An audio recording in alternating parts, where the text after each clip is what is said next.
ढोलकपुर नाम का एक गांव था। उस गांव में एक किराने की दुकान थी जिसके मालिक का नाम मनोहर लाल था। मनोहर लाल एक दयालु और अच्छा इंसान था। वो जब भी किसी को ज़रूरत पड़े मदद के लिए हाजिर रहता था। परंतु उस गांव में हमेशा सूखा रहता था। उस गांव में वर्ष में बस एक ही बार बारिश होती थी, इसलिए गांव में पानी की बहुत दिक्कत होती थी। गांव के लोगों को पानी के लिए बहुत दूर जाकर पानी लाना पड़ता था। एक बार की बात है, गर्मी का मौसम था। मनोहर लाल अपने दुकान में बैठा था। एक बूढ़ा इंसान इतनी गर्मी में उसके दुकान पर आया और उससे कहने लगा, बेटा, क्या मुझे थोड़ा पानी मिल सकता है? बहुत प्यास लगी है। मनोहर लाल के पास एक मटका था जिसमें बहुत मुश्किल से मनोहर लाल ने पानी भरा था। मनोहर लाल ने सोचा, मैंने बहुत मुश्किल से ये पानी का मटका भरा है। अब अगर ये मटका खाली हो गया तो इतनी गर्मी में पानी भरने में बहुत दिक्कत होगी। परंतु मनोहर लाल बहुत दयालु था। उसने उस बूढ़े इंसान को पानी दिया। बूढ़े इंसान ने पानी पिया। फिर उस बूढ़े इंसान ने एक और बार पानी मांगा। मनोहर लाल उस मटके से पानी दे उसके पहले ही बूढ़े इंसान ने पूरा मटका उठाकर सारा पानी पी लिया। मनोहर लाल ये देखता ही रह गया। बूढ़े ने कहा, धन्यवाद बेटा, तुमने आज मेरी प्यास बुझाई है। किसी की प्यास बुझाना बड़े पुण्य की बात है, इसलिए भगवान तुम्हारा भला करेगा। ऐसा कहकर वो बूढ़ा इंसान चला गया। थोड़े समय बाद उस गांव के सरपंच पंडित दास आए।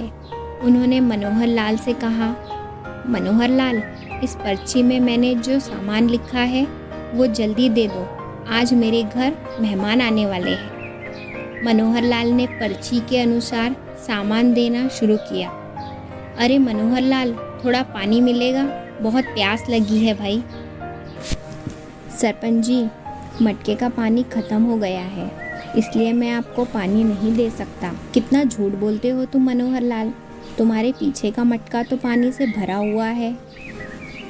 ये सुनकर मनोहर लाल ने जब पीछे मुड़कर देखा तो वो हैरत में पड़ गया। मनोहर लाल ने सोचा, अभी कुछ देर पहले ही तो वो बूढ़ा इंसान ने पूरा पानी ख़त्म कर दिया था, तो अचानक ये क्या हो गया? उसने मजाक का बहाना करके पंडित दास को पानी दिया। पानी पीकर पंडित दास चले गए। सरपंच के जाने के बाद मनोहर लाल ने मटके को देखा तो वो मटका फिर से भर गया। मनोहर लाल को लगा, ये ज़रूर भगवान का चमत्कार है। फिर उसने भी मटके से पानी पिया। मटका फिर से पानी से भर गया। मनोहर लाल ये सब देख बहुत खुश हो गया। थोड़ी देर बाद सरपंच दौड़ते हुए उसके पास आया और उसके साथ उसकी एक बीमार बेटी भी थी जो कई हफ्तों से बीमार थी। सरपंच बोला, मनोहर लाल, मेरी बेटी को अभी इस वक्त मटके का पानी दे दो। आश्चर्य से मनोहर लाल बोला, ऐसा क्यों सरपंच जी? अरे मनोहर लाल, मेरा एक हाथ एक्सीडेंट में टूट गया था, जो सब दवाई लेने के बाद भी ठीक नहीं हो पा रहा था। परंतु तुम्हारे मटके का पानी मैंने जैसे ही पिया, मेरा हाथ पहले की तरह ठीक हो गया। इसलिए मुझे तुम्हारे मटके का पानी दे दो, जिससे मैं अपनी बेटी को ठीक कर सकूं। मनोहर लाल ने ठीक ऐसा ही किया। मटके का पानी पीकर सरपंच की बेटी ठीक हो गई। ये देखकर मनोहर लाल खुशी के मारे झूम उठा। पूरे गांव में ये बात फैल गई। मनोहर लाल ने सोचा कि लगता है वो बूढ़ा इंसान भगवान का फरिश्ता होगा, और उसी वजह से ये साधारण सा मटका जादुई मटका बन गया है। अब मनोहर लाल की दुकान के बाहर लोगों की लाइन लगने लगी। सब अपनी अपनी बीमारियां ठीक करने के लिए मनोहर लाल के पास आने लगे। मनोहर लाल उनका इलाज मुफ्त में करने लगा, क्योंकि उसे लोगों की मदद करने में खुशी मिलती थी। फिर भी लोग मनोहर लाल को कुछ न कुछ देकर जाते थे। मनोहर लाल कुछ ही दिनों में धनवान हो गया। एक दिन फिर से एक बूढ़ा इंसान मनोहर लाल की दुकान पर आया और उसने मनोहर लाल से पानी मांगा। मनोहर लाल उसे पानी दे उसके पहले दो सैनिक आ गए। और मनोहर लाल से कहा, जल्द से जल्द हमारे साथ चलो, रानी जी बहुत बीमार है, उन्हें तुम्हारे मटके के पानी की ज़रूरत है।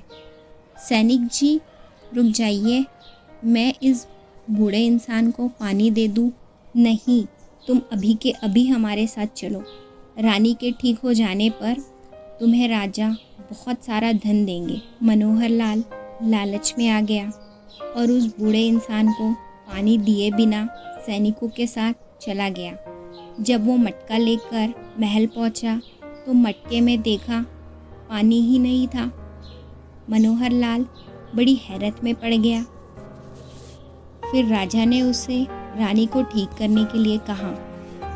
तब उसने कहा, महाराज ये अचानक क्या हो गया, मटके में पानी ही नहीं है। राजा बहुत गुस्से में आ गया और धक्के देकर राजमहल से मनोहर लाल को बाहर निकाल दिया। राजमहल से निकलने के बाद मनोहर लाल सोच में पड़ गया। लगता है वो बूढ़ा इंसान वही फरिश्ता होगा जो पहले मेरी दुकान पर आया था। मैंने आज उसे पानी दिए बिना ही धन के लालच में राजमहल चला गया। सब उसी का नतीजा है। फिर मनोहर लाल ने मटके की वजह से सारा कमाया हुआ धन मिलाकर एक पाइपलाइन बनाई जो गांव से स्थित तालाब और गांव को जोड़ती थी। उस पाइप के ज़रिए गांव में अब पानी आने लगा, जिस वजह से किसी को भी गांव से दूर पानी लेने तालाब पर जाने की ज़रूरत नहीं पड़ती और ना कोई व्यक्ति गांव में प्यासा रहता। इस कहानी से हमें ये सीख मिलती है, हम जिंदगी में कितने भी सफल क्यों ना हो जाए, हमें अपना वो स्वभाव कभी नहीं बदलना चाहिए जिससे हम इतने सफल हुए हैं। ऐसे ही मज़ेदार कहानियों के लिए हमारे चैनल को सब्सक्राइब करें।